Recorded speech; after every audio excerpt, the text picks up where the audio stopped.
Cents below the average pump price from a year ago. Industry analyst Trilby Lundberg of the Lundberg survey says the increase comes as crude oil prices rise. And in sports, NASCAR was in Kentucky today for the running of the Quaker State 400, and the race came down to the final lap with rookie Cole Custer taking the win. That was the best car I've ever driven in my life. Everybody at SHR brought an unbelievable car. I mean, Mike and Davin on the box. I mean, that was unbelievable. The race airing on Fox Sports 1. This is Custer's first career NASCAR win. I'm Mary Corsetti, and this is Fox News.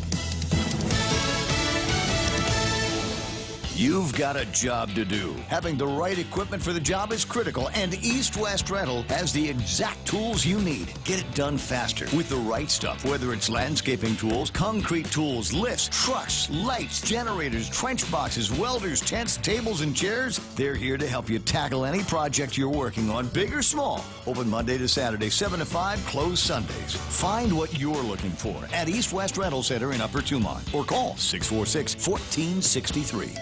Everyone has a busy schedule these days, and sometimes we forget to schedule our routine dental checkup and cleaning. Don't neglect your dental health. Schedule one today with Dr. Robert Yang and his Smile Team, conveniently located at the East West Business Center on Marine Drive, Upper Tumont. Call us today at 647-8702 or 3. Again, that's 647-8702 or 647-8703. We make smiles happen. Off a day, this is Carl from APL Guam. Here at APL, our expertise and extensive network can help you grow your business and reach out to more markets. As a responsible carrier, APL is also committed to a sustainable future. Whether it's protecting the environment or investing our efforts in giving back to the community, our dedicated team in Guam and on the U.S. mainland are here to support you. Call 588-4651 or visit apl.com. Tall Tales with Bob Klitzkie is brought to you by Bank Pacific. Banking on the Pacific for 66 years. Welcome to Tall Tales with Bob Klitzkie, the only show on talk radio where common sense is a lot more common. Phone lines are now open at 888-TALK. That's 888-8255. And now, The Point proudly brings you Tall Tales with Senator Bob Klitzkie. A well-regulated militia being necessary to the security of a free state, the right of the people to keep and bear arms shall not be infringed, at least not on Tall Tales, which airs on this very same station 5 days a week from 1600 to 1800. The right of the people to keep and bear arms shall not be re-infringed. Isn't it what you, shall not be infringed. Isn't that what you always say, Real Joe? I do, sir. Good for you. So help me God. All right, let's go straight to Jimmy Cotney.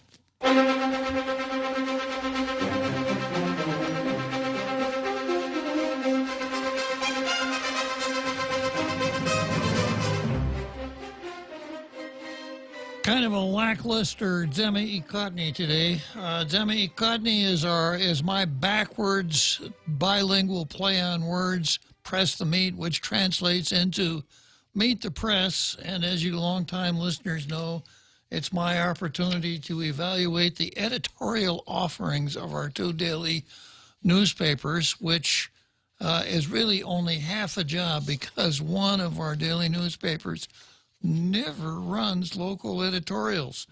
They're content to run boilerplate from USA Today and Gannett News Service as though it had a local impact. Sometimes it does, but if there's a local impact, it's tangential. The Post, on the other hand, always runs editorials having a local dimension. Today is no exception. The Daily News has Dr. Sudhakar Nuti, Dr. Samuel Turner, and Dr. Howard Foreman talking about test everyone now to help end pandemic. Yeah, I'd have never thought of that in a million years, Real Joe Cruz. No wonder these guys make such big bucks. Test everybody. Genius, sir. Huh? Genius. It's genius. It's a stroke of genuine genius. Yeah. Okay, and then we've got the Post. The Post, maybe the Post is kind of try to be like the Daily News today. Guam should start testing at the airport and at the seaport. In Northern Marianas, 30% of the Commonwealth's Wuhan virus cases were detected through testing at points of entry. On Sunday, 2 more cases were confirmed in the Northern Marianas through testing at the Saipan International Airport. We don't have to look that far to see that Wuhan virus testing at points of entry does work. As we on Guam plan on welcoming back tourists, our local government needs to lay the groundwork for testing at the international airport, and this should be done soon. Governor Lou Longuero, the Guam Visitors Bureau, the International Airport Authority, and the Department of Public Health and Social Services should work together to set up testing capability at the airport and the seaport.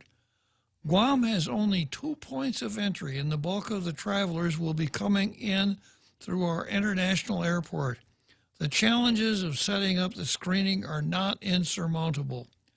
Testing at the airport offers a balance between safeguarding our community for the influx of Wuhan virus cases from travelers and at the same time allowing tourists to return to Guam. An argument has been made that tourists will not choose to travel to Guam if they're subjected to testing upon arrival, or if they must present a recent certification stating that they are Wuhan virus free. I think that makes a lot of sense. I may have to take a trip this fall, but I'm not going to spend a lot of time in quarantine there or when I come back. And I'm not really looking forward to standing in a long line when I come back, to standing in a long line up at the airport and letting some dude stick one of those Q-tips up my nose so I can take the test. I'm not saying that that would be a game breaker, but I think for a lot of people it would. Think how long that would take. If you come into the airport at certain times, that whole arrivals area is packed. And think about trying to run all of those people through the insertion of the Q-tip in the arriving passenger's nose. And then, of course, the fact that the test was administered doesn't mean that it's going to be read. I think it takes at least 3 days to be read. And I read somewhere that it takes a few days for the virus to actually show up in a test after a person contracts it. So I see what the editorial's saying here, but I don't know how practical it's going to be. Ordinary tourists travel because they want to have fun, not because they want to participate in odd medical rituals like having somebody stick a Q-tip up their nose. The editorial, though, says the responsible ones will understand this is a new way to travel and a new necessity. So I guess we'll only advertise for responsible tourists. So our tourism brochures in Japan on the bottom, and videos and other promotional materials will have a legend on the bottom that says responsible tourists only. Filtering our tourists to the responsible ones who don't have an issue with the Wuhan virus safety protocols can benefit our community and our tourism industry in the long run. Because we don't want any scofflaws coming to this island, whether they're tourists or residents. Tourists need to know the destination they visit takes Wuhan virus safeguards seriously. As with all procedures that are new, there will be hiccups and pushbacks. Well, I wouldn't want to have a case of the hiccups when someone is using the Q-tip in my nose. That could be kind of hazardous. But over time, we will gain from the extra safety measures at our borders. It's the right thing to do for us who live here and for guests who come to stay temporarily. Well, Here I am with a blue pencil in my hand. And I have to face one of those situations where I really don't agree with the theory of the editorial. I think that if we insist on testing tourists at the airport, we're not going to have very many tourists to test. So I don't agree with the theory of the editorial. However, the editorial is well written, and it speaks to a question which must be spoken to. So in accordance with with the principles of Tall Tales, which are extremely lofty. Objectivity is our middle name here on Tall Tales. Tall Objectivity Tales. So I've let it be known that even if I disagree with the theory of an editorial, that does not serve as an absolute bar to that editorial receiving the coveted blue star. So, Real Joe Cruz, can we have a drum roll, please?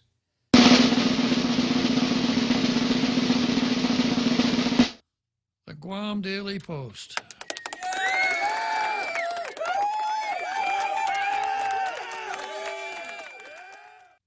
I think that takes the Daily Post up to about 205. Doing very well on the Blue Star game.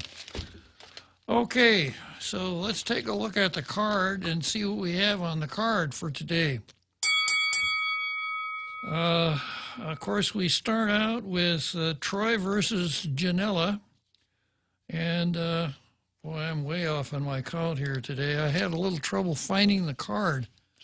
And in the process, I screwed up my numbers. So I think Janela's up into something like 53 days since Paco's pronunciamento, where Crystal Paco San Augustine, formerly known as Crystal Paco, issued a statement that said that Janela did not have to apologize for muting microphones and cutting off reporters during a press conference. And the Paco pronunciamento also said that such things would not happen again. So we've been watching it very closely, and Janela has not muted anyone. There was a conference today. Janela didn't mute anybody. She didn't cut off any reporters in mid-sentence. So the count continues. Tina is up to... Tina, the next item on the card, Tina versus emergency. Tina is up to 5 days now. She's gone 5 days before she saw something that was such an emergency to the health or safety of the people that she'd have to call the legislature into session and allow bills to go forward with her certificate waiving public hearings. So I guess we should all feel good about that, 5 whole days. And then as far as Senator Luis Muñoz versus unemployment, there haven't been any reports since last week of Luis's dissatisfaction in not being able to get unemployment benefits because she lost her gig jobs, notwithstanding the fact that she kept her $55,000 job at the legislature, which she very adequately explained as a mistake. She didn't realize that she would have to include that $55,000 in her total income. But she really cleared the record by telling us it was a genuine mistake. So it being a genuine mistake, I guess it's okay. So then we go on to the next item on the card, which is, I may have to apologize to Senator Titano, because I've been referring to her as Senator Kelly Marsh Titano. But I have a picture of a tweet here from one Malfunction, who needs no introduction, I think. And Malfunction said, someone said, quote, Karen Marsh Titano, and I can't unhear it. So maybe I should have been, maybe it's apologies due to Senator Titano. Maybe I should have been referring to her as Senator Karen Marsh Titano. Names can be really funny things, can't they, Real Joe Cruz? True, sir. Yeah. And I looked up what the word Karen means. Uh-huh. Karen is a pejorative term for a person perceived to be entitled or demanding beyond the scope of what is considered appropriate or necessary. Yeah. Does it fit? Yeah, that's... do you think that's... And from what I think it all came up with a lady who was not properly restraining her dog in Central Park. I think she was the original Karen. Correct, sir. And then one of the explanations was that if a Karen is in a restaurant and it's not treated the way they should be treated, a Karen will demand to see the manager. Yeah. So I don't know. Karen Marsh Titano. Kind of nice ring to it, don't you think, Real Joe Cruz? Yes, it does, sir. Yeah. And next I've got Post versus Michael San Nicolas. And I probably should have put a count on this. It's been a whole, since last Friday, since the Post ran a hit piece on Michael San Nicolas. You'll recall the piece they ran last week. Underwood calls out San Nicolas, not for not commenting on allegations. So there's a page and a half of Underwood ragging on San Nicolas. And, you know, I read it and I said, okay, fine. Underwood's running against San Nicolas. That's what people do. That's what candidates do. But I asked myself, where's the news in this story? Why is the Post running this story? Has there been new information concerning the ethics matter that San Nicolas is dealing with? Has Robert done something momentous? What has happened? Why am I reading this?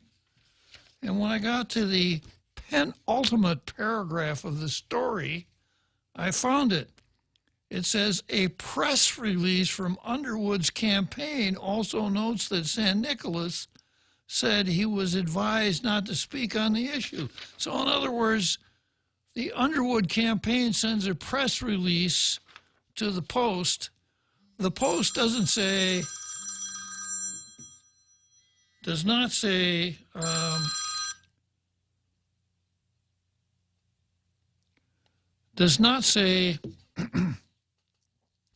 we have a press release from Underwood's office says. They run it like a straight news story. Like this is regular straight news so they went out and gathered. And if you read it quickly, you might not even notice that it's obvious that this came from a press release rather than the news gathering function of the Post. So the Post is gratuitously ran a hit piece against San Nicolas. But they didn't do it today, so I'm going to keep an eye on that. It's really disappointing to see that. Of course, it's good news for Robert Underwood because he got some really easy earned media. Just send out a press release, and maybe they'll run with it. One of my Facebook commenters says, "Why is it even printed?" And exactly, there was no reason to print that at all. Except, you know, it's as an indication that the Post is biased against Michael San Nicolas. Now, they may not. There may not be any ill intent at all. It may just be, you know, the fact that, well, we got a news hole to fill. Well, let's take that press release from Underwood and stick it in there. That's not journalism. Okay, next on the card is Jim W. Moylan. What does the W stand for, Real Joe Cruz? Waikiki, sir. James Waikiki Moylan. I mean woke, sir. Whoa. Pardon me. There you go. James Woke Moylan versus the coin toss. And tomorrow the legislature is going to have a public hearing on Jim's bill to do with the primary, away with the primary election. And have the public hearing in the morning, and in the afternoon they'll go into session so they could pass it real quick. And James got some really good arguments. He said, you know, if we don't have the primary election, we won't have to pay for it. The guy's a financial genius, right?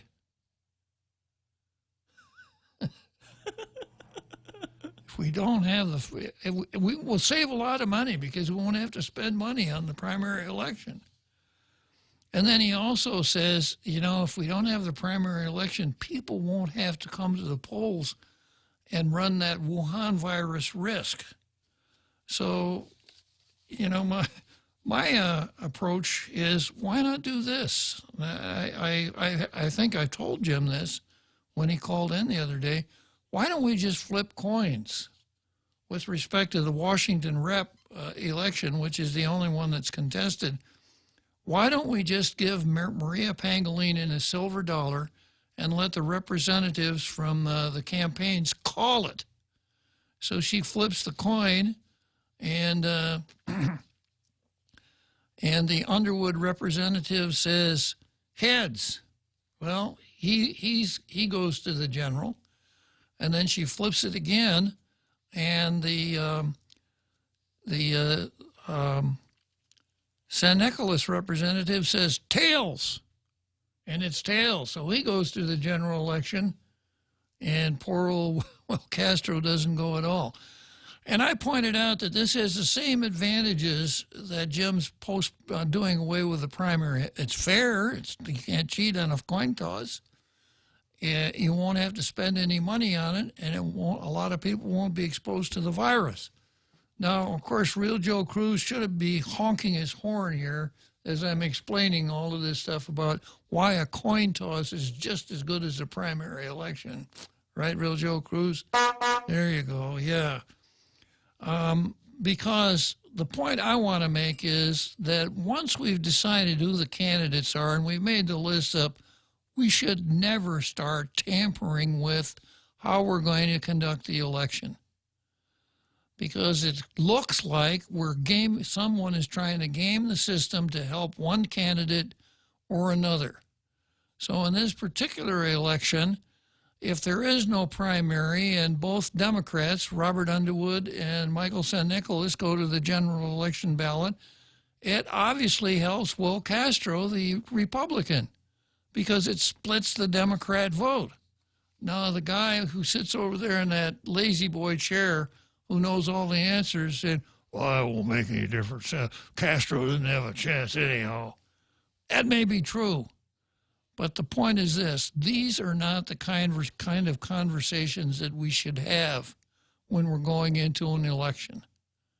The conversations we should have going into an election is, I think you should vote for this person or that person, not I think this guy is going to work, is going to win because the legislature rigged the system. And that's what the legislature is doing if they pass that bill. They are rigging the system. So you should never deal with the mechanisms of the election after the candidates have been identified. And then, of course, I always, when I get to Jim, I always have to really compliment him on his bill here. I can't remember the number of the bill, but it's his bill on hate crimes. And in this bill on hate crimes, Jim has enhanced penalties if the person committing the crime, is motivated by any one of a number of factors. And here's the factors: race, religion, color, ethnicity, physical, emotional, or developmental disability, sexual orientation, gender, gender identity, hairstyle, political affiliation, wardrobe, national origin, job or occupation, ancestry, any one of those groups. So if for instance, someone walked up to me, let's say I said something sarcastic. You really got to have an imagination for this one, right? Let's say that I'm standing out in front of the studio here, and there are a group of people there, and I say something sarcastic. And one of the persons that is within earshot says, "I hate you, sarcastic talk show hosts." Walks up to, she walks up to me and slaps my face. Well, that's battery. Ordinarily, it'd be a misdemeanor, fine, etc. But because of my occupation, because she was motivated by the fact that I am a talk show host, it's a hate crime. Uh-oh. Yeah. You know, so which is worse? Just plain old garden variety premeditated murder, or a hate crime, Real Joe Cruz? Hate crime, sir. A hate crime is much, much worse. But she could always plead the left, sir. Plead the left. The left. Yeah. Okay. Right.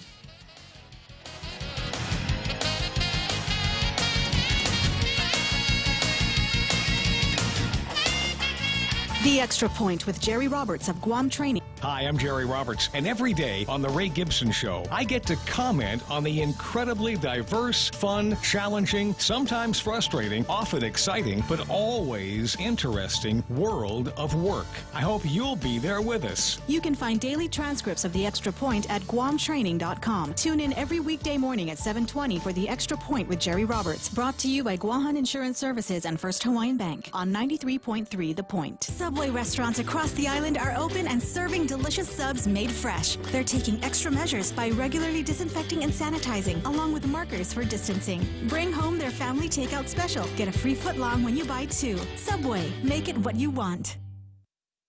Tall Tales with Bob Klitzkie is brought to you by Security Title, when you absolutely need confidentiality in your real estate transactions. Welcome back to Tall Tales with Bob Klitzkie, Guam's single voice of reason. Call now, 888-TALK. That's 888-8255. Well, here we are again, and we got Gus Jasangas is part of our international radio listening audience again. He's in Las Vegas. Well, this time, that guy gets around Brownsville, San Antonio, Las Vegas, etc. But, you know, it just kind of goes to show you, no matter where he is, he usually finds some way to get on Facebook with Tall Tales. So guy's got his priorities straight. Next item on the card, Gil Shenohara versus Levin Camacho. And this is a story that ran in the Post. Today, game room operators seek due process. It's been almost 5 months since game rooms in Guam were shuttered when Governor Lou, as Gus Chisanga says, Lou Lon Guerrero ordered that non-essential businesses be closed because of the Wuhan virus pandemic.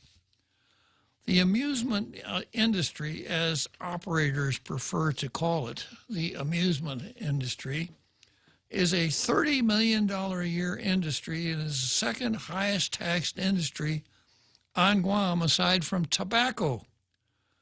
The quote, the reality is we work with the law, what the law provides. The law provided us the ability to provide adult entertainment, which is not casino gambling, said Gil Shenohara, the spokesman for amusement operators on Guam. Gambling is gambling is gambling. Now that's so profound, I want to read it again. Gambling is gambling is gambling. God, I wish I could turn a phrase like that, you know.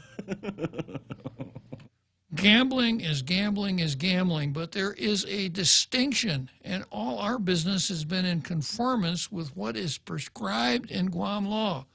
And that's why the Attorney General, why the court said, collect up all those licenses and don't issue new ones because your business has been in conformance with what the law said. Unfortunately, there's a question about a portion of the law, and that's what we're disputing in court. Shinohara said he believes the amusement industry has gotten a bad rap and been lumped in with casino gambling. It's unfair.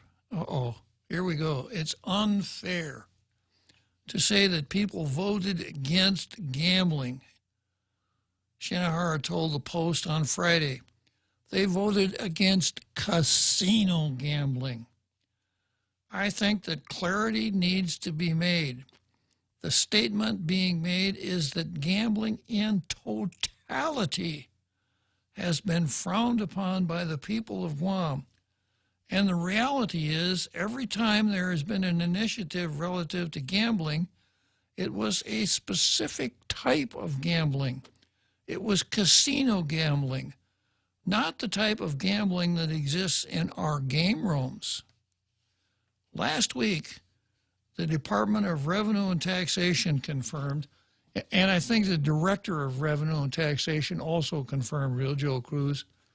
It's too bad she wasn't standing next to the building there, and then they could have stuck a microphone in her face and then let the building, the Department of Revenue and Taxation. Last week, the Department of Revenue and Taxation confirmed it will no longer grant licenses for the operation of electronic gaming machines, specifically Liberty, Uncle Sam, and Symbolics machine. Existing licenses are to be revoked. The change was made in accordance with a recent court judgment that determined that the rules and regs that RevTax had used to issue the licenses dating back to prior gubernatorial administrations are void. The Office of the Attorney General asked the Superior Court of Guam to invalidate gaming regulations because they were submitted by Rev and Tax without complying with the administrative adjudication law. The trial court agreed, but Guam Music, Inc. and Atlas Amusement Enterprises have appealed that decision and have asked the Superior Court to hold off on enforcing the judgment until the appeal is addressed. In other words, they're asking for a stay. We sought a stay as a result of filing an appeal. That stay, if granted, will allow us to continue running the Liberty machines until such time as the upper court renders a decision one way or another, Shinohara said. The litigation involves only Liberty, Uncle Sam, and Symbolics machines, not the horse racing machines for which licenses have been renewed. Now, I haven't had a chance to look this up, but I do remember probably 15 years ago, a judge ruled that the horse racing machines, as I remember, my fuzzy memory here, are not gambling devices. They're games of skill, so the prohibition against gambling machines doesn't apply to the horse racing machines. Maybe I can have something more definitive on that tomorrow. Shinohara said that there is a misconception that all devices have been deemed illegal, and he said that isn't the case, as the legality of the horse race machines was questioned in the past and resolved. I don't think this sentence, I don't think this is what he meant, but this is a quote. We were able to get a judge that rendered a decision that said it was clearly the legislature's intent to license these machines, and that being the case and the evidence submitted, the judge, who was Judge Michael Berdalio at the time, ruled in our favor. I don't think he really means to say we were able to get a judge, kind of like, we got to find a judge who's going to rule for us on this one. So, yeah, we'll get this judge. Operators are hopeful the court will rule in their favor and allow them to continue operating electronic gaming devices until the appeal is decided and allow more than 300 people to get back to work. The industry, which is taxed at 17%, Shinohara said, pays millions of dollars to general fund to support Guam Memorial, the Department of Education, and the Department of Rev Tax. There is going to be a significant impact to the government's financial situation, so not only do we earn money in excess of $30 million, we pay taxes, said Shinohara. If the industry dies tomorrow, I'll be okay. I'll survive. I have other things I can live off of, but I have employees that are going to be impacted. I have people that have been working for me as long as 20 years. It would be sad for these people to lose their jobs. Now here's the kicker. They've got families. Whoa. When the court hears that, when the Supreme Court hears that, that'll be it. Decision reversed and remanded. Trial court, didn't you know that these people who work in the gambling machine industries have families? All right, so that's Gil Shinohara versus Levin Camacho. And we'll be following this. It'll be a while before it gets to the Supreme Court. The trial court could issue a stay tomorrow if it were so inclined. Okay, next we go to Chamorro self-determination. And I've been working with this for quite a while.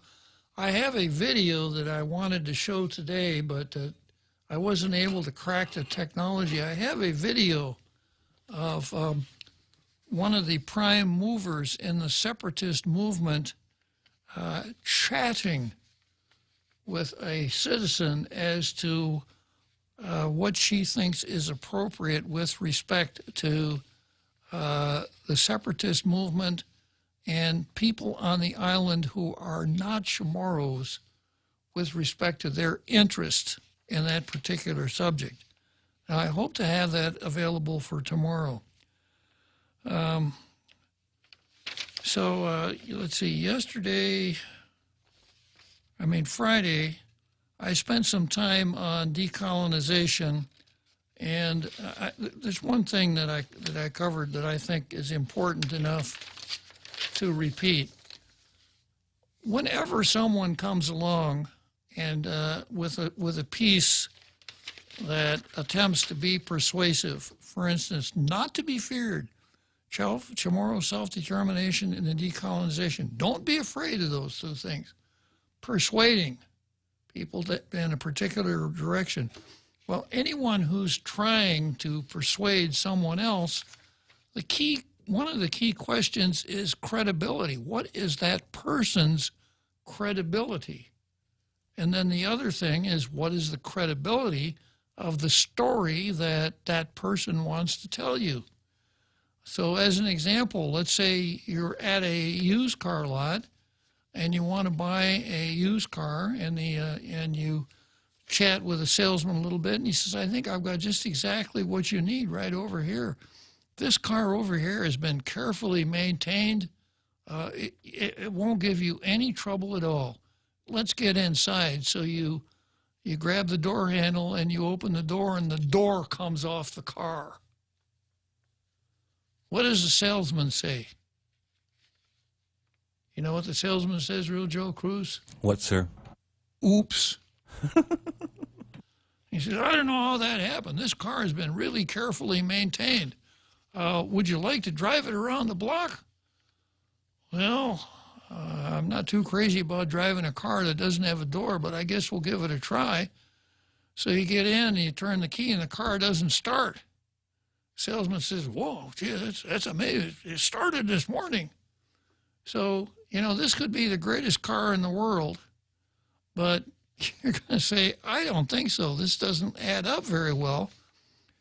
And then that same salesman says, I got another car over here that I think you're going to like. Well, not only did you lose faith in the car, you lost faith in the salesman, because he told you the car had been carefully maintained, etc. And it obviously hadn't been. So if that salesman you know, you're probably not going to say, I don't know if I want to buy anything from that guy because I can't believe anything, Joe Cruz, they say, right? So here we are, and here's a key part of not to be fair to moral self-determination. There is a great amount of distortion in the media and community about the terms like Chamorro self-determination or decolonization. The Finogi Coalition hopes to help address these misconceptions. They'll set us straight. They'll tell us the truth and fill gaps in knowledge. For example, contrary to what one might read in the news or hear on the radio, the recent end of the Davis case did not end this movement or even fundamentally alter its trajectory.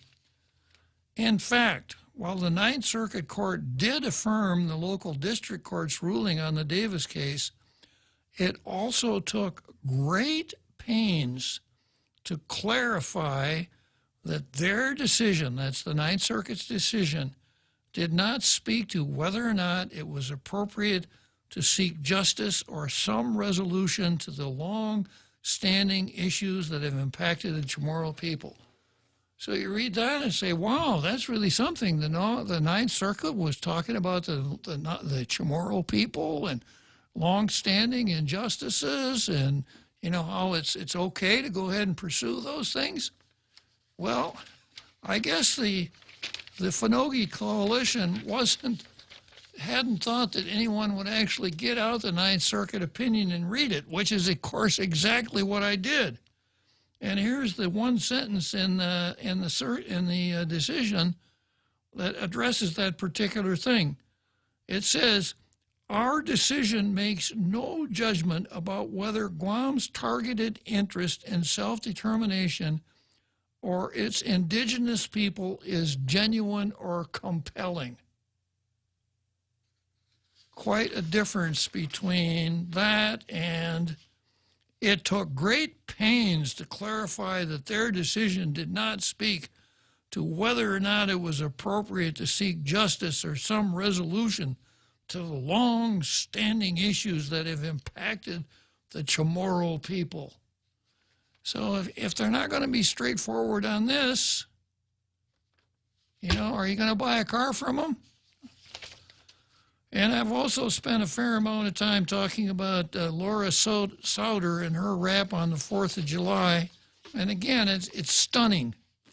So I think it bears repeating. And this is what Laura Souter said in her column in the Guam Daily, actually the Guam Sunday Post. She said, Americans geared up to celebrate the 4th of July. To make matters worse, medical experts are predicting that if people don't stay home or practice social distancing and wearing masks, 40,000 plus cases confirmed in the U.S. each day could go up to 100,000 daily. The 4th of July activities are likely to escalate the pandemic disaster that will leave in its wake many more deaths and debilitating illness than we can imagine, okay? Pandemic, deaths, debilitating illness. That's what we're looking for here. That could be a collateral aspect of 4th of July celebrations. Deaths and debilitating illness. This reality has surely dampened the celebratory spirit. Now, far less visible but equally brutal is the reality that we are reminded about every 4th of July. It's the painful fact that we on Guam remain a colony. Brutal. You know, and we're comparing that with death and debilitating illness.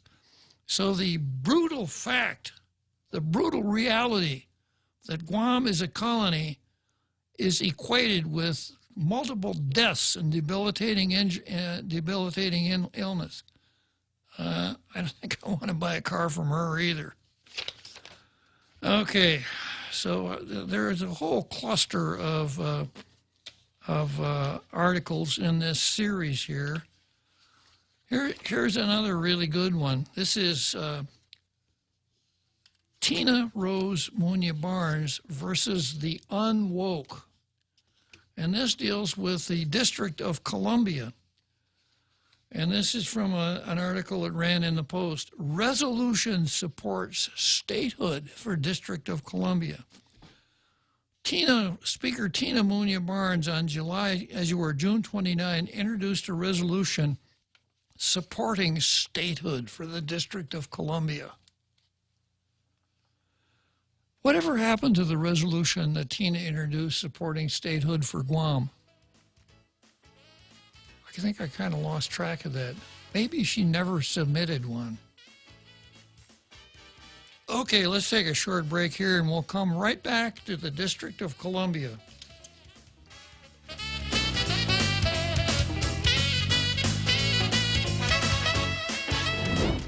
Fire up the grill this Liberation Day, because 76 Circle K is giving away a brand new freezer full of meats valued at over $700 to 3 lucky winners. All you got to do is purchase $25 or more of 76 fuel and you're entered to win. Fuel up now at 76 Circle K and get your chance to bring home a brand new freezer full of meat. Happy 76 Liberation Day, Guam. Must be 18 years or older to enter. Other conditions may apply. Circle K, take it easy. Are you or a loved one in need of wheelchair transportation? Do you have a medical appointment or family event you don't want to miss? At Access Medical Transport, they offer wheelchair accessible service 24 hours a day, 7 days a week. Available at your convenience, let them help you get to your destination. To learn more about their wheelchair transportation service, contact them today, 646-6970. At Access Medical Transport, they treat their patients like family. Thank you, and be safe, Guam. Tall Tales with Bob Klitzkie is brought to you by Mezcla. Mezcla Chamorro Fusion Bistro in Agana is open for dine-in, takeout, and delivery services from Monday through Saturday, 11 a.m. to 2 p.m. and 5 p.m. to 9 p.m. Call them now at 479-2652 and get your Mezcla fix today.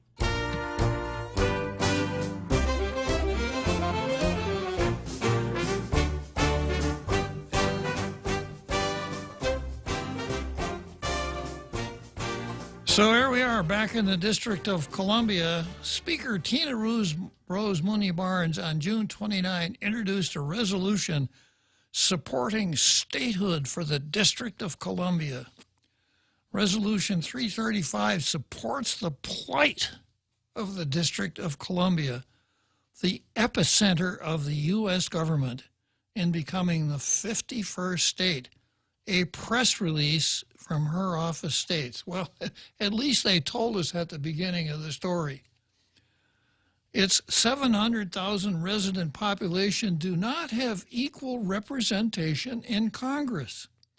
Similarly, Guam, having housed the United States stronghold in Asia Pacific, does not have equal representation in Congress, the release stated.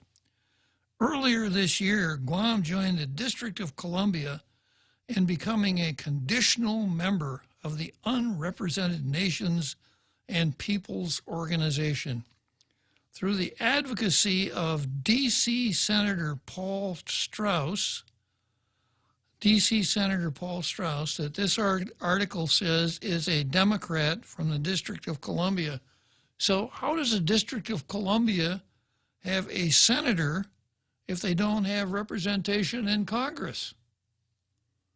Is this another Guam Daily Post? Well, let's see. Guam's application to the organization was supported unanimously. So D.C. Senator Paul Strauss advocated for us with the Unrepresented Nations and Peoples Organization. Quote, reflecting on D.C. Mayor Muriel Bowser's statement earlier today, I was born without representation, but I swear I will not die without representation.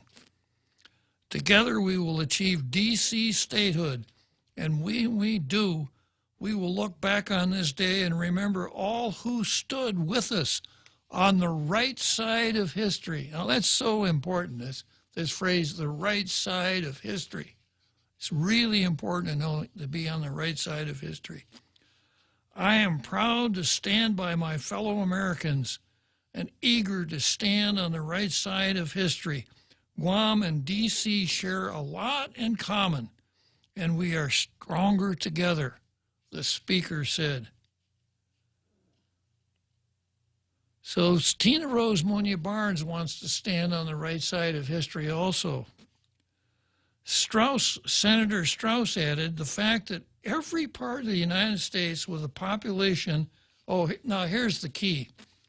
The fact that every part of the United States with a population that's minority, non-white, lacks voting representation in Congress is not a coincidence.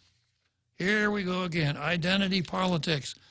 Most of the people in this place are not white, so we won't let them have representation in Congress. This was the thought process that was engaged. It's a long-standing pattern of injustice that requires all marginalized Americans to work together regardless of ethnicity. Identity politics, anyone? I thank Speaker Munya Barnes for her showing of solidarity with fellow unrepresented Americans at this important point in D.C.'s history. Whatever path the people of Guam ultimately take, we in the District of Columbia will remember those who stood with us at this important time. And I happen to have Resolution 335. Now, this resolution probably should have had a public hearing, as I recall the way the standing rules are set out. Resolutions don't require committee reports, but if one were necessary, Tina would probably see this as a matter of endangering the public health or safety and waive the public hearing requirement. So once again, let's just pick on the words. Whereas the nation that is built on the spirit of patriotism and unity sadly denies equal political rights to residents of Washington, D.C. and Guam and the U.S. Congress. So the nation did this. This was an act of Congress. Congress passed a law that said folks in D.C. and folks in Guam are not going to have representation in Congress, right? Wrong. Now, once again, like I did with the decision in the Davis case, I actually went and looked at the Constitution, and this is what the Constitution says. Congress shall have the power to exercise exclusive legislation in all cases whatsoever over such district not exceeding 10 miles square as may by cession of particular states and the acceptance of Congress become the seat of government of the United States, and to exercise like authority over all places purchased by Congress of the legislature of the state, et cetera, et cetera. But going back to D.C., the way it works is the capital district, 10 miles square, that's the maximum size. It is made up of land ceded by a state or by more than one state and accepted by the national government. So in, I think it was 1801, the states of Maryland and Virginia ceded a tract 10 miles square to the national government with the Potomac River running through it. That became the District of Columbia. There were a couple of towns in the District of Columbia, Alexandria, Georgetown, and I think maybe one other town, but it was sparsely populated. And at the time of the session, there weren't that many people of color living in that area. So that's how the District of Columbia came about. Okay, so we'll enjoy that big halftime show, and then we'll come right back to the District of Columbia.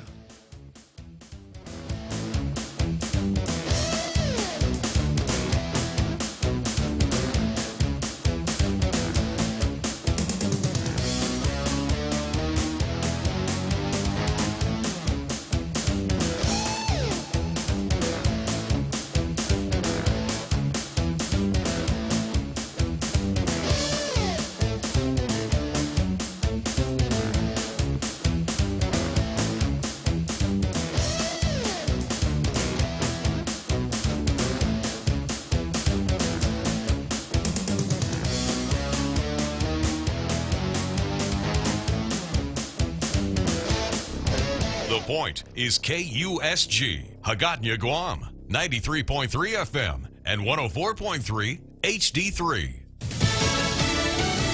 Battling a blaze. Fox News, I'm Mary Corsetti. U.S. Navy personnel have been working to control a fire on board a large vessel at a naval port in San Diego. Fox's Jackie Ibanez reports. 21 people have been injured, including 17 sailors, after an explosion on board a ship at the naval base in San Diego. The USS Bonhomme Richard is currently ablaze and has been for hours now. Officials say everyone injured sustained only minor injuries and are expected to fully recover. And President Trump commuted the sentence of Roger Stone, and it's causing mixed reactions from political leaders. The president, through this commutation, is basically saying, if you lie for me, if you cover up for me, if you have my back, then I will make sure that you get a get-out-of-jail-free card. Other Americans, different standard. Friends of the president's, accomplices of the president, they get off scot-free. U.S. Representative Adam Schiff on ABC's This Week. And the Supreme Court has ruled that New York prosecutors do have the authority to access President Trump's financial records. The president's personal attorney, Rudy Giuliani, on Sunday Morning Futures with Maria Bartiromo. This is the president of the United States. There are literally 4,000 prosecutors who can now come after his records. I don't think the court ever thought of that. So there may be a chance to revisit this. Also new tonight, Washington's NFL team will get rid of the name Redskins on Monday, according to multiple reports. ESPN, The Washington Post, and Sports Business Journal reported owner Dan Snyder and the organization would announce the move 2 weeks before the start of training camp. It's unclear when a new name will be revealed for one of the league's oldest franchises. The team launched a thorough review of the name July 3rd in the aftermath of several prominent sponsors calling for a change. Also new tonight, we're just learning that Kelly Preston, wife of John Travolta, has died after following a 2-year battle with breast cancer. She was 57. America is listening to Fox News. Grab and win up to $500 with Budweiser from now until July. Pick up Bud Family and Limerita Family 12-packs, fill out the entry form inside, and place it in the drop box for your chance to win up to $500. Budweiser will be drawing winners weekly, so head to Current Guam on Facebook or Instagram to see if you're a lucky winner. Must be 21 to participate. See currentguam.com for rules, drop box locations, and more info. Budweiser reminds you to please drink responsibly. Chili's introduces the new crispy ribs. Mouth-watering Texas-sized ribs tossed in country fried steak batter. Order your crispy ribs as an appetizer or a full rack entree with your choice of 2 sides. Each order comes with one of 3 new dipping sauces: the creamy avocado salsa, sweet Kentucky, or the sweet mango chipotle sauce. Chili's crispy ribs are available for a limited time only, so hurry in and enjoy a crispy, juicy ribs experience today. Chili's is on the 2nd floor at the Tumon Sands Plaza. Chili's, we do ribs like no place else. Well, coronavirus cases are spiking in states like Florida, Texas, and Arizona. Fox's Aisha Hasni has the latest. Florida, the southern half of the country, where that state has just shattered a national record for the number of daily, a single-day increase in cases. The largest increase, 15,300 cases in just one day, ending a record-breaking week for deaths as well, with an average of 73 people dying every single day. Testing there has doubled over the last month, and despite the spikes in positive cases, Governor DeSantis believes schools can reopen next month. Meanwhile, President Trump and the Secretary of Education, Betsy DeVos, are adamant about schools reopening in the fall. The superintendent of Miami-Dade County Public Schools, Alberto Cavallo, joining NBC's Meet the Press to discuss his district's reopening plan. We've gone through the CDC guidelines. They have informed our reopening plan right here in Miami-Dade in collaboration with guidance from the local and state health departments. There are some provisions in the recommendations from the CDC that, yes, may be costly, but obviously we take them very seriously. And the president now threatening to cut federal funding for schools if they don't fully reopen. The director of Center for Health Security of the Johns Hopkins Bloomberg School of Public Health, Dr. Tim Inglesby, joining Fox News Sunday to react. I think issuing an ultimatum for schools opening is the wrong approach. I think guiding schools and helping schools with financial support and encouraging schools to follow CDC guidance and state health department guidance is the right way to go. And despite the Trump administration's attempts to get schools on board with reopening, many schools around the country are already creating a hybrid curriculum where students learn from home part-time. I'm Mary Corsetti, and this is Fox News. You've got a job to do. Having the right equipment for the job is critical, and East West Rental has the exact tools you need. Get it done faster with the right stuff, whether it's landscaping tools, concrete tools, lifts, trucks, lights, generators, trench boxes, welders, tents, tables, and chairs. They're here to help you tackle any project you're working on, big or small. Open Monday to Saturday, 7 to 5, closed Sundays. Find what you're looking for at East West Rental Center in Upper Tumont or call 646-1463. Fire up the grill this Liberation Day, because 76 Circle K is giving away a brand new freezer full of meats valued at over $700 to 3 lucky winners. All you got to do is purchase $25 or more of 76 fuel and you're entered to win. Fuel up now at 76 Circle K and get your chance to bring home a brand new freezer full of meat. Happy 76 Liberation Day, Guam. Must be 18 years or older to enter. Other conditions may apply. Circle K, take it easy. Mezcla Chamorro Fusion Bistro in Hagåtña is taking your local favorite dishes and serve them with extra flair. Mezcla is ready to serve you and your family for your dine-in experience and takeout services. To ensure everyone's safety and comfort, Team Mezcla has taken further steps in maintaining a clean and sanitized area for you and your family while dining in. For more information, please call 479-2652 or 479-2653. Mezcla Chamorro Fusion Bistro, a true taste of Guam. Tall Tales with Bob Klitzkie is brought to you by Bank Pacific. Banking on the Pacific for 66 years.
Back again on Tall Tales.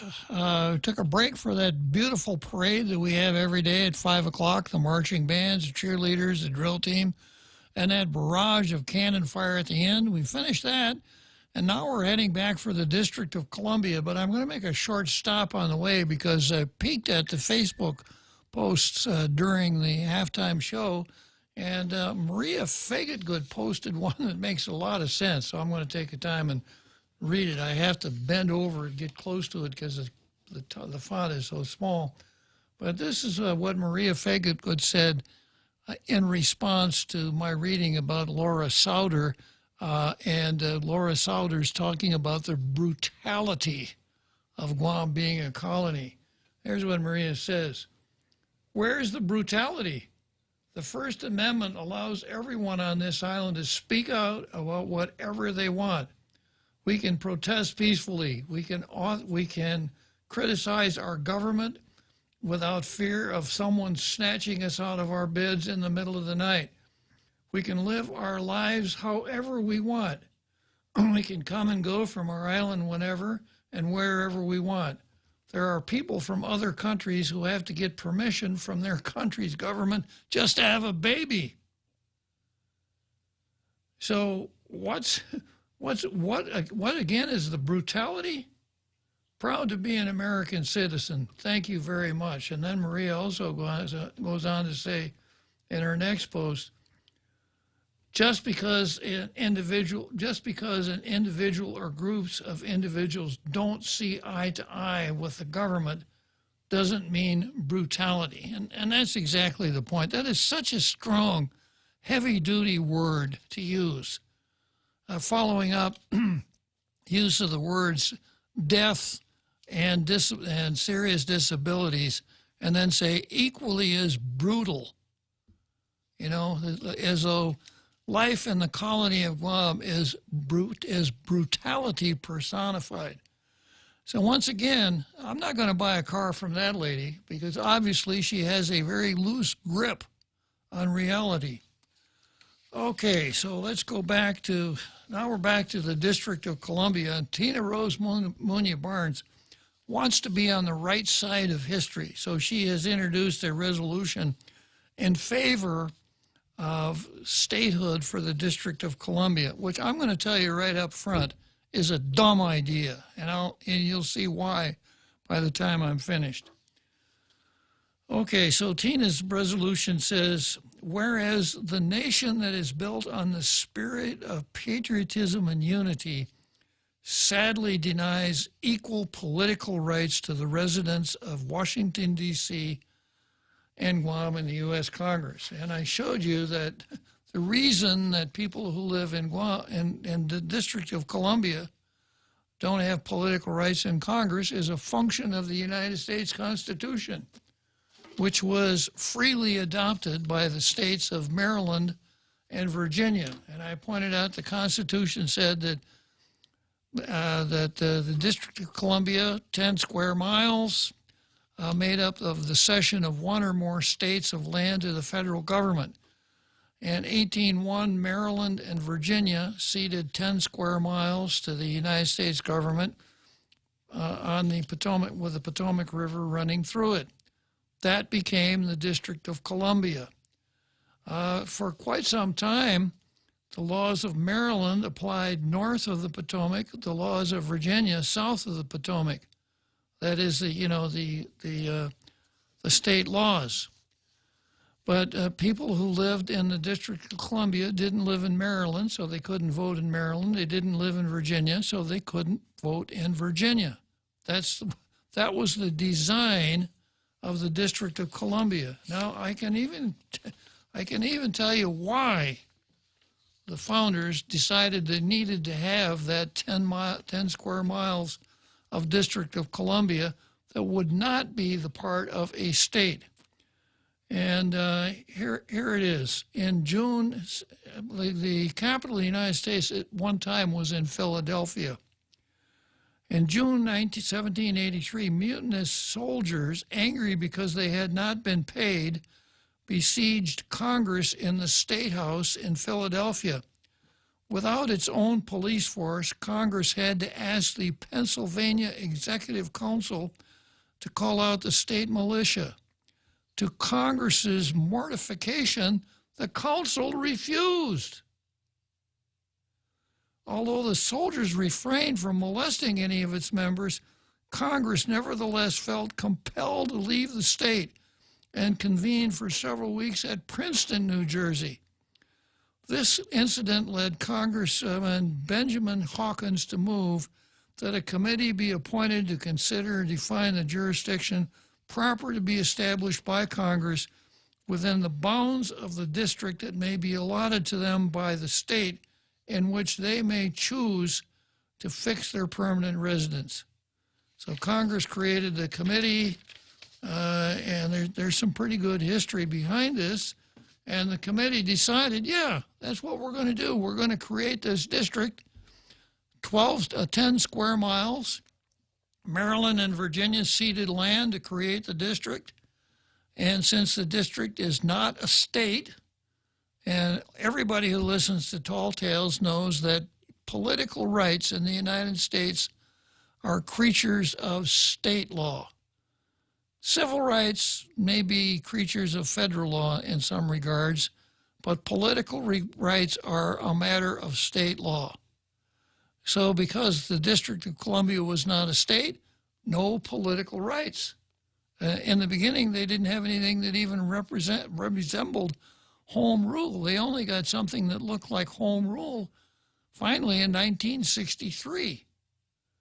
So that's the reason we have a District of Columbia.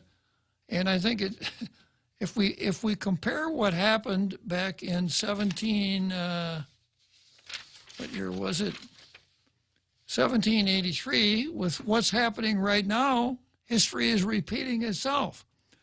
We have the national capital in the District of Columbia, and Congress created a governmental scheme for the District of Columbia, so they have home rule. They have a city council and a mayor, so they can, enact their own criminal laws, have their own police force, etc. But look what's going on in the District of Columbia.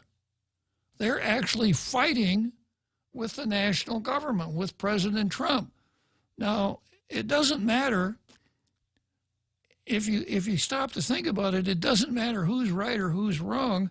That if the local government can, in effect, make war on the national government, it hurts the whole country. So letting the District of Columbia have members in Congress would be an absolutely stupid idea. As it is, the national government, at least in theory, considers all of the other states on an equal footing with one another. But what if one of those states is a place where the Capitol and the White House are located? This is a really dumb idea, this statehood for the District of Columbia. And like almost everything else, guess what the motivator is here? If the District of Columbia were a state, it would have 2 senators and 1 representative. Now, what party do you think those 2 senators and 1 representative would come from? You want to make a guess, Real Joe Cruz? No, sir, I don't want to guess. Try Democrat. Try Democrat. Yeah. So there's that. So the District of Columbia should continue to be the District of Columbia, and if there are any changes necessary, maybe some of the home rule should be cut back so we don't have a Marianne Bowser who sees it as her job to make the President of the United States as uncomfortable as she can. But that's what Tina wants to do. She wants D.C. to have statehood. She's introduced this resolution, which I've been reading. So she says, both our delegates do not have a vote on the final passage of legislation, and unlike D.C., Guam has no votes in the Electoral College. So somehow supporting statehood for D.C. is going to change our situation. Both the residents of D.C. and Guam lack many fundamental rights afforded to citizens in the 50 states. Wrong. A fundamental right is a fundamental right, and that's not a term that's easy to define, but if you're talking about a fundamental right, you're looking for something that arises under the Constitution that can only be impaired if there is a compelling state interest involved, something called strict scrutiny. Strict scrutiny, fundamental right. So Tina obviously doesn't know what a fundamental right is. She says both residents of D.C. and Guam lack many fundamental rights afforded to citizens of the 50 states, including full congressional representation. Well, you might want it really badly, but it's not a fundamental right. Whereas the residents of Guam and D.C. both served in past wars and contributed dearly with this is a non-argument, so I'm not going to waste any time on it. People in the District of Columbia, people in Guam served in the armed forces. We know that. And then she goes on to say, whereas no other nation in the world denies right to self-governance, including lack of participation and access in the practice of political rights in the United States Congress by framers of the Constitution of the United States, represents... The sentence doesn't read very well. No other nation in the world denies right to self-governance.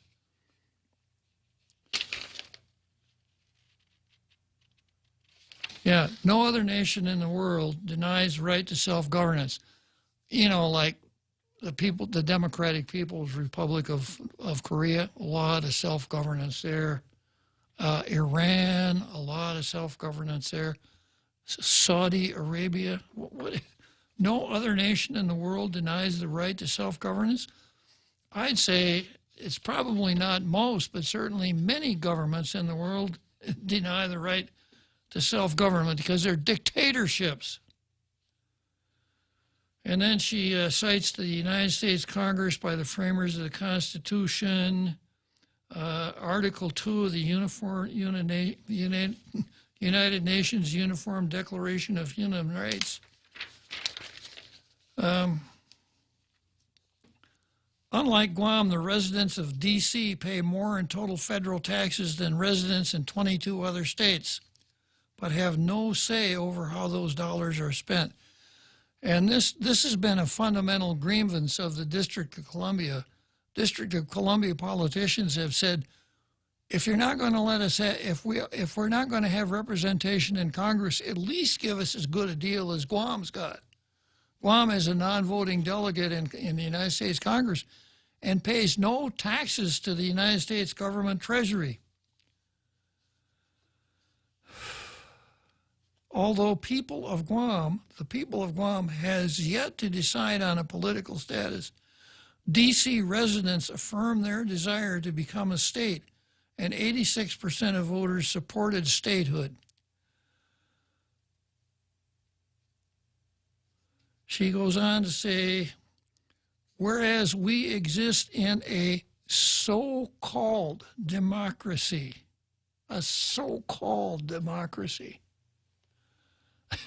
that's really quite a mouthful. Whereas we exist in a so-called democracy. This is coming from the mouth of the Speaker of our legislature. And she disses our democracy by calling it a so-called democracy. Tina, why don't you resign and protest over this so-called democracy? We exist in a so-called democracy where our voices are oppressed. I wonder who's oppressing her voice. Guam is not alone in the fight to be heard.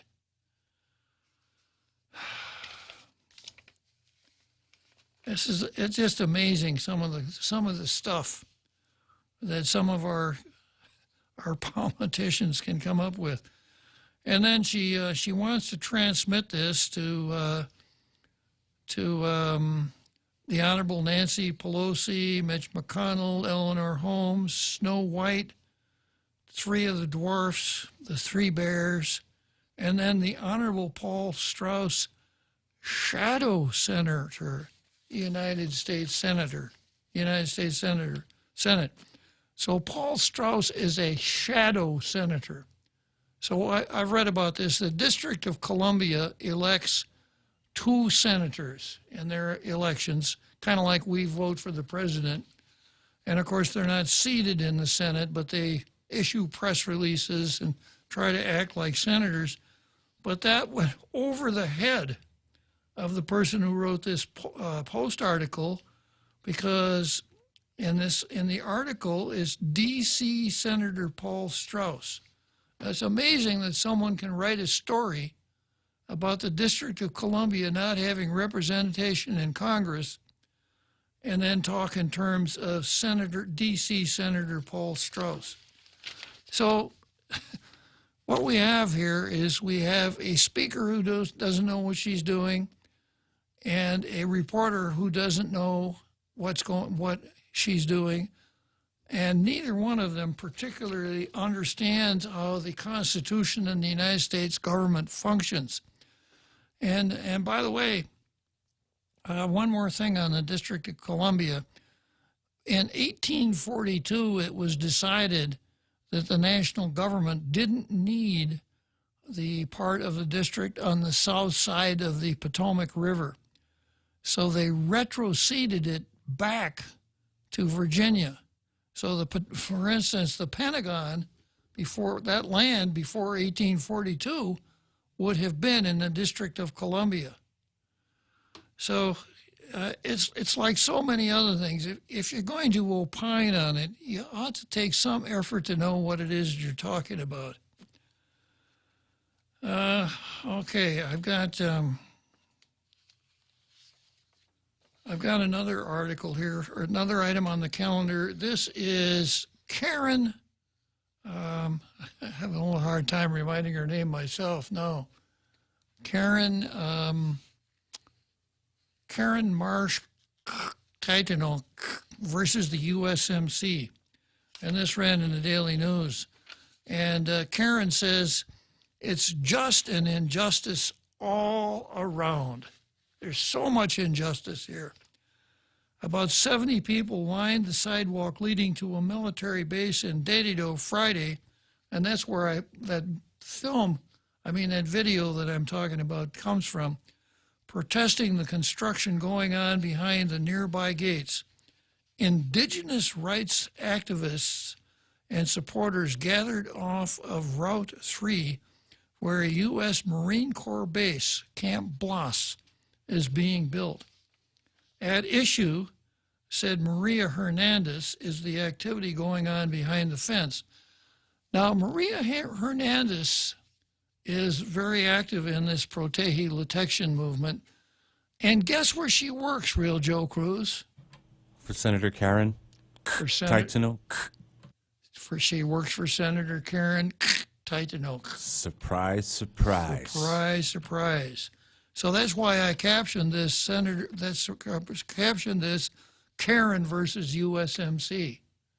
Because although Karen herself, I don't know if Karen herself was there, but Maria Hernandez, her employee, is kind of the quasi-spokesman for those folks. At issue, said Maria Hernandez, is the activity going on behind the fence. And by the way, this really plays into what I keep explaining. This whole idea of Chamorro self-determination is a hoax. The aim here is Chamorro independence, an independent Guam, separate Guam from the United States. But an independent Guam is too big of a mouthful right off the bat, so the threshold has to be laid, and the laying of the threshold must be done by people who are on the government of Guam payroll. Otherwise, they wouldn't have any money. So the idea is to create this fiction about Chamorro self-determination so that people like Maria Hernandez and Mike Blavacqua can maintain government jobs as they are fountains for the separatist rhetoric. So here we are. At issue, said Maria Hernandez, is the activity going on behind the fence. Particularly offensive to the group is Project J17, which includes 3 significant sites that are potentially rich in Chamorro cultural artifacts. Hernandez is a member of Proteji Latexian, or Save Rutinian. The 3 sites, she said, were eligible for entry into the National Registry for Historic Places. Hernandez said her group happened to learn that the sites were already cleared, including a Lottie period settlement as large as 12 football fields. Now, when you hear that, Real Joe Cruz, a Lottie period site as large as 12 football fields, the mental image is this huge area with Lottie stones all over it, you know? Yes. Yeah. You know how many Lottie stones were out there in that 12 football field site? 5? 0. 0. Yeah.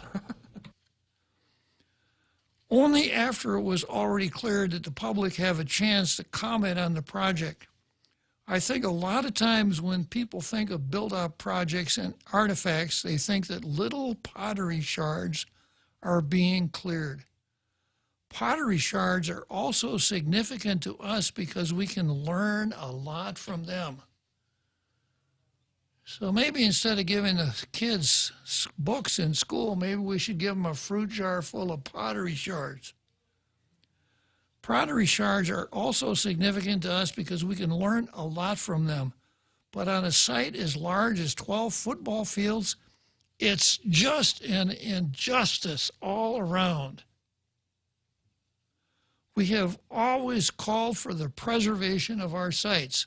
Yeah, you remember 20 years ago how people were really up in arms.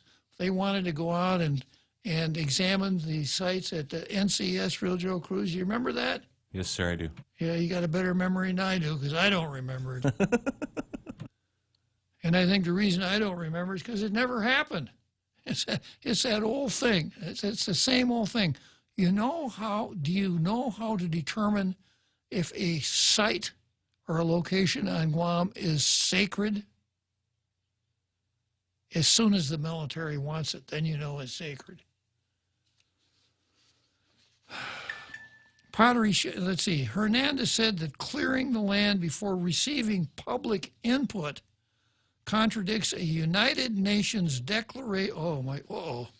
United Nations declaration that requires prior and informed consent to any military project that negatively impacts indigenous lands.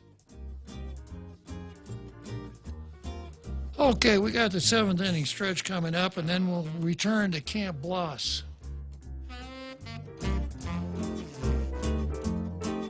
Yeah, I got to tell you, Real Joe Cruz, I've been to some really exotic locations. I've been to India. I've been to Indonesia.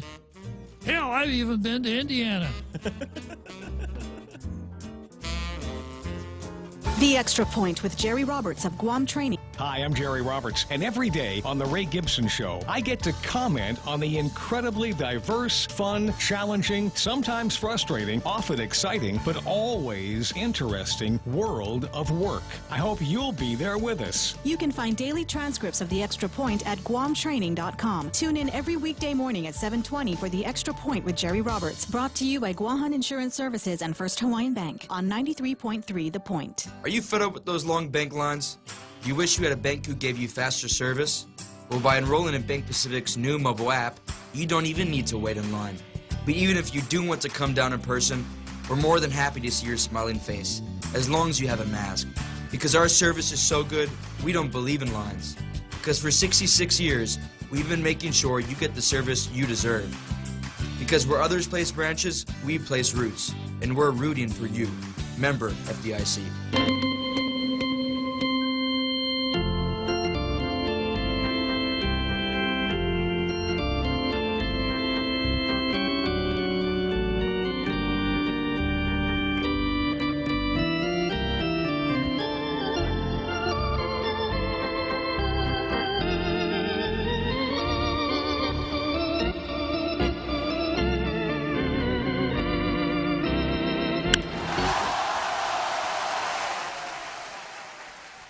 Okay, so here we are back at Camp Bloss again, and Maria Hernandez, who is apparently the spokesman for Senator Karen Gaetano, and the article goes on to say, Hernandez said that clearing the land before receiving public input contradicts a United Nations declaration that requires prior and informed consent to any military project that negatively impacts indigenous land. So I can see what's going to happen here.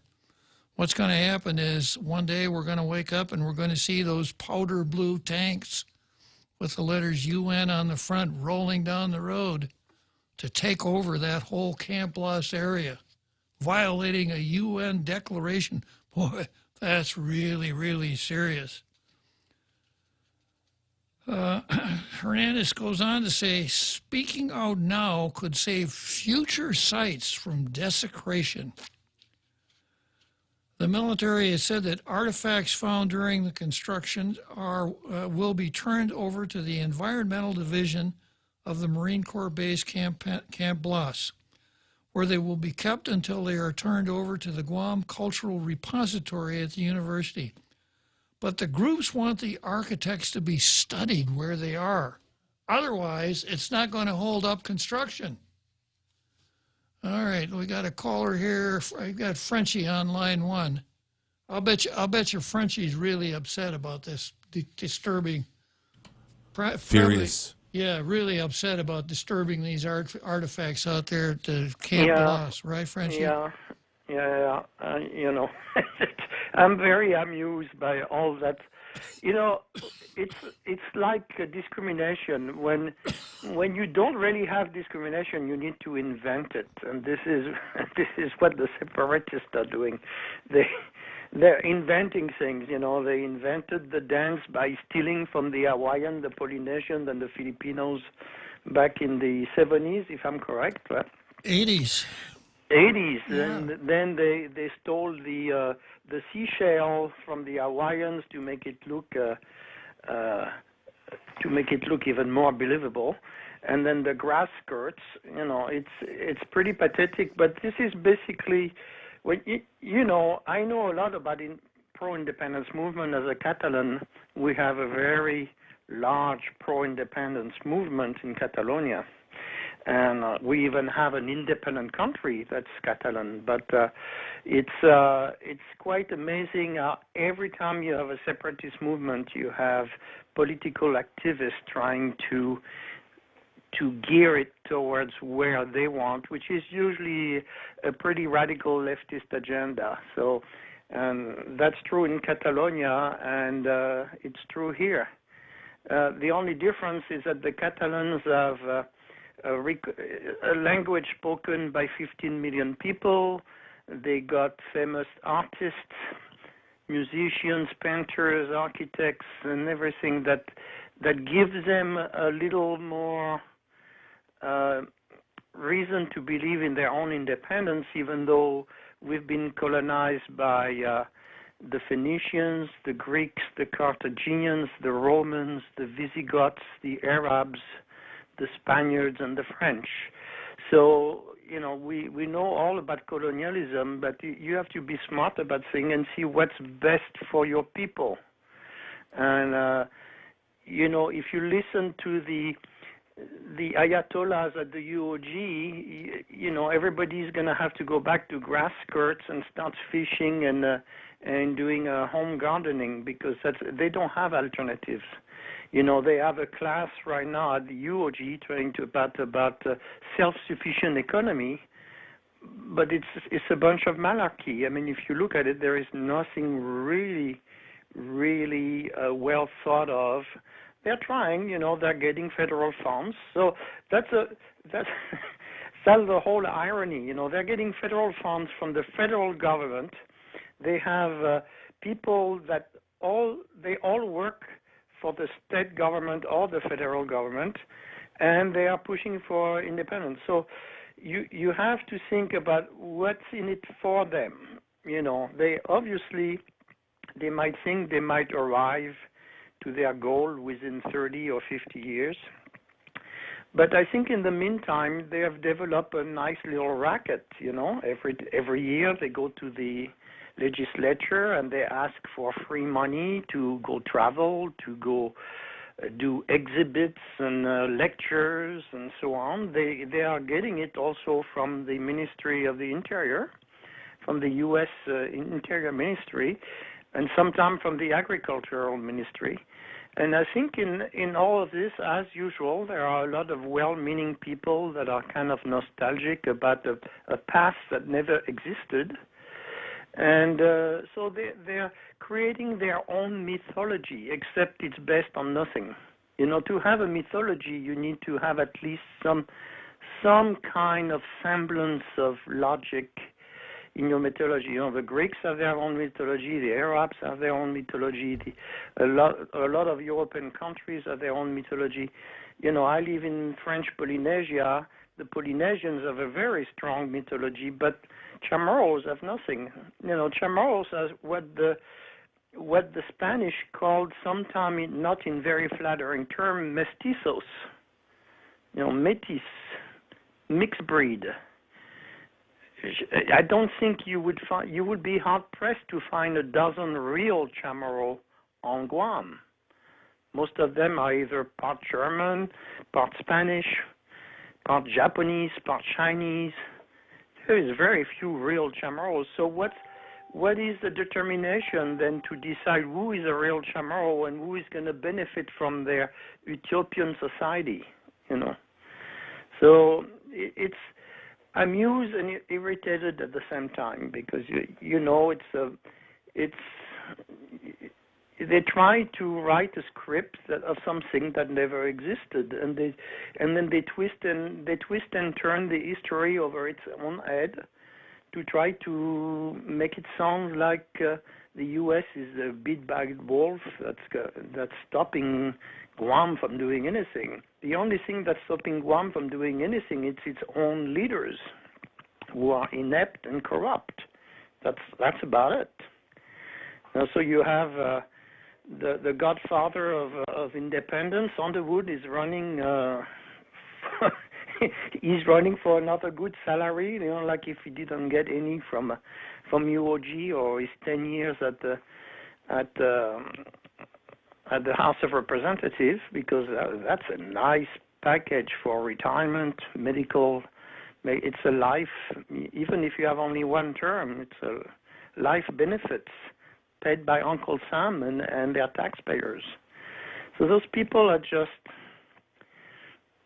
they're pushing a fantasy that doesn't exist, and they're totally ignoring the poor people on Guam, the ones that have lost their jobs, the ones that, that barely made it even in the best of times, that live in those little shacks in the Chamorro Land Trust, which is a refuge for corruption and everything. It's just amazing.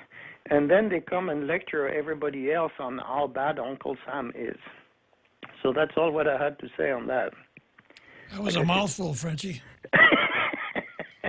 Yeah, I got it from the top of Waikiki. Okay, well, thanks for sharing your thoughts with us again today, Frenchie. Yeah, you're welcome. Bye-bye. So long. So, yeah, Frenchie. So, going back to this release here, the article. The military has said that the artifacts found during construction will be turned over to the Environmental Division of Marine Corps Base Camp Bloss, where they will be kept until they are turned over to the Guam Cultural Repository at the University of Guam. That's these pottery shards. But the groups want the artifacts to be studied where they are. Well, if we're talking about an area as large as 12 football fields, and Gloria Hernandez and her gang want to get out there with magnifying glasses, you could see what's really going on. It would mean no construction, and it would mean that the base would never get built, which it appears, if you read between the lines, is what they really want to do. They don't want that military base there, which is where I really have to part company with them, because I think there are good reasons to have the Marines locate out there at Camp Bloss. One, at the local level, it's going to create hundreds of good-paying jobs, which are not easy to find right now in any time, and certainly not easy to find right now. Second, having a strong defense posture here, given where we are in the world compared to China and North Korea, makes us safer as far as the international geopolitical situation is concerned. So, you look at the land that they're fighting over, and the land has been Tongan plantations since as long as I can remember. No one ever seemed to be interested in the land at all until the Marine Corps or the Navy wanted to build something on it. It's like Pocket, no one ever used Pocket for anything but a dump. And then as soon as the plans are, well, we're going to use Pocket for the Marines. Oh, you can't do that. It's a sacred site. It's this, it's that. And now I've had people, I haven't been there myself, but I've had people on this show say it's just turned back into a dump again, that people are using it as a garbage dump. So the article goes on to say the groups want the artifacts to be studied where they are. Otherwise, how are they going to hold up construction? The best way to learn about Chamorro ancestors, said Victoria Lola Leon Guerrero of, guess where she works, University of Guam, is to study what they left behind where they left it. Now, who is Victoria Lola Leon Guerrero? Is she a historian or just somebody that called up the Post? Leon Guerrero was part of a team that published the award-winning book, Lenatla Portraits of Life at Litection, through the Micronesia Area Research Center, which is coincidentally where she works. At Litection, a research team found Lottie that had notches not seen anywhere else, where other Lottie were repurposed. Having spent time documenting the site for our book, there is something to be said about experiencing what's there in place, she said. Everything is a clue. Everything can teach us something. Well, I certainly hope so. I certainly hope so, because from what I've seen of the Finogi Coalition, there have been a lot of teachable moments along the way. Another article in this whole series here, Historical Revision, Guam Style. This is by Dan Ho, who is a regular columnist in the Post. And Dan lives in the mainland, but he still writes for the Post. He says, when a few acquaintances mentioned to me that they were surprised that Guam locals held protests in support of Black Lives Matter, it made me question my own impressions about how modern Chamorro people participate in national social movements.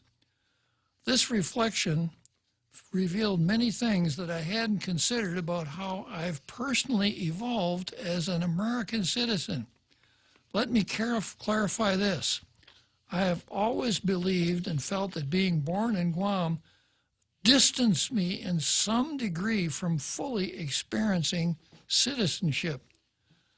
The most obvious reason for this was the issue of voting for the president. As most know, natives of Guam are born citizens of the United States, yet we cannot cast presidential votes. Well, that's just not correct. Your political rights are functions of state citizenship. So if you're a United States citizen, it doesn't matter where you were born. If you're living in one of the 50 states or even the District of Columbia, you can vote for President of the United States even if you were born on Guam. Dan goes on to say, in fact, our status as a territory precludes us from representation in the Senate, and our lone representative in the House does not have full voting authority. Now, this is, well, let me go on. In truth, this political reality makes little difference, if any, on our daily lives. So here's what Dan Ho says. You know, he can't vote for president, he can't vote for members of the House or Senate, etc. And nobody who lives here, even me, I only got to vote in one election in my entire life. And that was in 1960 when I got to vote for president. And even then, I screwed it up because I voted for Kennedy. But that's the only time I ever got to vote. And that was because I was born in Wisconsin, right? And the rule is if you're born in Wisconsin, you can't, no. It's got nothing to do with it. It's where you live. All right, so Dan goes on to say, in truth, this political reality makes little difference, if any, on our daily lives. We get jobs, we travel, we receive individual federal benefits and are incarcerated in federal prisons just like other citizens. And obviously, we simply need to move to the states to vote for the commander-in-chief. The effect for me manifests itself with an emotional distance from voicing concerns about national social campaigns, to join the march, so to speak. Better put, I really never felt I had permission to, as crazy as it sounds. Well, I'm going to interject my little dose of common sense here. When you live 3,300 miles from the nearest state, it's going to have an effect on what you do and what you don't do as far as social movements are concerned. Dan goes on to say, for example, a couple of years after the federal holiday commemorating the life of Martin Luther King Jr. was declared 25 years ago, It was yet another acquaintance who made a comment that made me reflect. He asked me how Guam celebrated the day. I had no idea, which is what I told him. When he reminded me that it was a federal holiday. Now, I think what he really meant was that it was a national holiday and that it was important for all Americans to observe it. I actually said, of course, but we're not that American. Not that American? He said, surprised. What the heck does that mean? We're not like you. We don't get to vote for the president, I replied. My answer completely satisfied him. He didn't really understand how we could not participate in this election. Many people with whom I subsequently discussed our American Guam, how American Guam is, absolutely concur.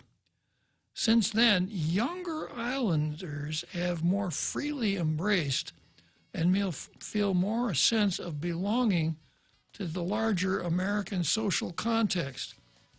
And so it's not surprising that a number of them stood proudly in support, in solidarity with BLM and those against systemic racism.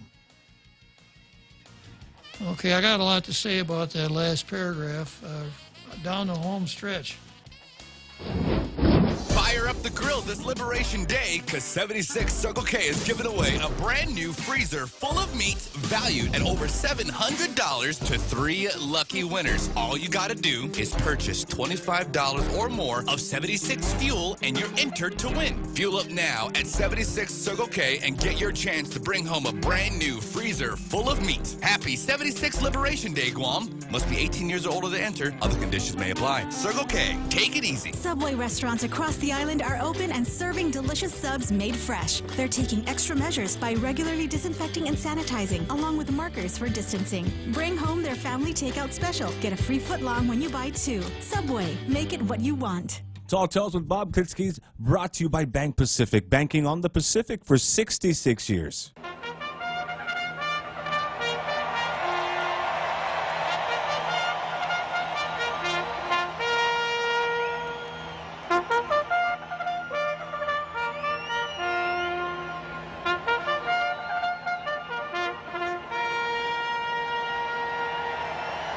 So there we are, heading down the home stretch with Dan Ho. And this is the last paragraph in his column. Younger islanders have more freely embraced and feel more of a sense of belonging to the larger American social context. Well, I can explain that really easily. 50 years ago, we had one radio station, KUAM. We had one television station, KUAM, that went on the air, I think at 10 o'clock in the morning and went off at midnight, maybe not even that late. We didn't have any of the syndicated programs from the mainland. We had one newspaper, the Guam Daily News. So you just weren't as up on what was going on in the mainland because of the distance and the lack of communication between here and the mainland. Back in the 60s, if you wanted to call from Guam to Chicago, for example, it cost you $12 for 3 months, $12 for 3 minutes. So back in those days when I was making about $25 a day, you can imagine how much calling I did back to the States. So Guam, in those days, was a small island, a long, long way from the mainland United States. Guam is still a small island, a long, long way from the mainland United States. But given the modern communications devices that we have, you have as much access to what's going on in the mainland U.S. as people who live in Milwaukee. As an example, I have a device right here. By the way, if you don't recognize it, it's a cell phone. It's a really small cell phone. It's an old cell phone, and it's hard. You couldn't buy one like this anymore. They don't make wind-up cell phones anymore. So I still have, I have a key at home and I wind it up every morning. But with this cell phone, I could contact the President of the United States. Or at least he could contact me with his tweets, just like that. So, you know, we've all, in a sense, moved so much closer together. It has nothing to do with voting for president or anything else. And it hasn't shortened the distance between Guam and the United States nor increased the size of the island. It's just increased communication. And then, of course, I got to throw a stone at this last sentence here. It's not surprising that a number of them, meaning younger islanders, stood proudly in solidarity with BLM and those against systemic racism. So that shows me that because of modern communications, we can develop useful idiots here, too. I hope that makes you happy, Dan Ho. So we're down the home stretch, right? Did you do the home? Yeah, you did, huh? Okay. So I got about 5 more minutes to go. I've got the next item on my card is called Junkin Poe versus Black Lives Matter. You know how to play Junkin Poe, right? Yes, sir. Rock, paper, scissors. Junkin Poe. Yeah. I got a show, right? Yes, sir. Yeah. So I can maybe start on this. One of the Seattle Black Lives Matter protesters struck by a car while blocking I-5 early July 4th has died, and her death has forced state cops to rethink their permissive policies, allowing protesters to take over freeways. Summer Taylor, that's her name, Summer, was blocking the freeway with a small group of BLM demonstrators on I-5. A 27-year-old man was arrested. People identified him as Dawit Kalite, and they said he was sober. Summer Taylor, a non-binary Black Lives Matter activist who was hit by a car while protesting on I-5, has died. Dawit Kalite, who is black, is accused of being the driver and was arrested. So we have a black driver who killed a non-binary BLM driver. Now, boy, identity politics, that's really complicated. The situation in which a black man is charged for the death of a white woman, well, I don't know if you can say that. She's non-binary. For Black Lives Matter has sent millions of people to the woke version of political rock, paper, scissors. See, I can see the rock, paper, scissors imaginary discussion now. Okay, so idiots block the freeway. Agreed, they're idiots. Yeah, but there were Black Lives Matter idiots blocking the freeway, so it must be okay. Right. But a white chick was involved in the Black Lives Matter idiots blocking the freeway. Yeah, sure, okay. A man drove a car hitting a white woman in the Black Lives Matter protest. Are you sure it was a white chick? Yes, dude. Sent her to the hospital and she died. What? Killed him? What? Kill him. You know, because she died. What? Kill him. But the white chick was killed. And apparently she was killed by a black man, Dawit Kalite. Wait, the driver was black? Yeah, the driver was black who killed the white chick. Okay, free Dawit Kalite. Wait, why did the cops let anyone go on the freeway? Because they were Black Lives Matter. Defund the police. Heads explode. Okay, another exciting issue of Tall Tales.